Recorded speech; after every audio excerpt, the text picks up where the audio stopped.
नमस्कार दोस्तों, मैं पूजा जौनपुरिया। हमारे ब्लॉग माय टू चैनल में आप सभी का ढेर सारा स्वागत है। तो देख लीजिए, यहाँ पे रोली जी आ चुकी हैं और आज हमारे लोग का वीडियो शूट होगा। और इधर खड़े हैं आदर्श, उधर है हमारे पतिदेव और रोली खा रही हैं समोसा के खाते काहे हो। पचफोरन बहुत ज्यादा पचफोरन बहुत नए हैं। और देखा ऐसा हो ना, रोली यहाँ पे रखा बाटे और 2 बजे था 2 से 3 बज गया। माई हमारे एक ट्रक पूरा बुक नहीं आया होता पहले। अब भाई घास खराब होता माई हमारे ऐसा ना बुढ़ापा लोन के ठंडी ज्यादा लागत है तो दिन भर कौड़े तापे वही व्यस्त रहती वही अच्छा बाटे। और चाय पानी देवे बिन हम सब बटबे की है। अब रोली आइन आदर्श आन, अब चलती हमारे सब के वीडियो शूट होए।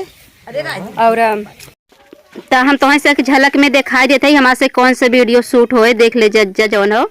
अभी रोली जी बैठी हैं और बाद अभी हम बनब भौजाई और बनी ननद इन्हीं की जौन हो विदाई करे बा, मतलब खिचड़ी के इन्हीं खिचड़ी उचड़ी कुछ संगे दे के इनकर विदाई करे चाहत है।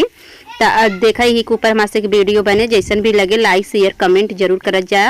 और तू सब कमेंट करत है ना, और वीडियो देखा जाता ना, बहुत अच्छा लगा था। तो आप सबके बहुत जरूरत बा वीडियो हमारे से पूरा देखा रोली देखा था। और अब चला था हम वीडियो शूट करें, फिर अगले ब्लॉग में मिली था। तब तक के लिए बाय।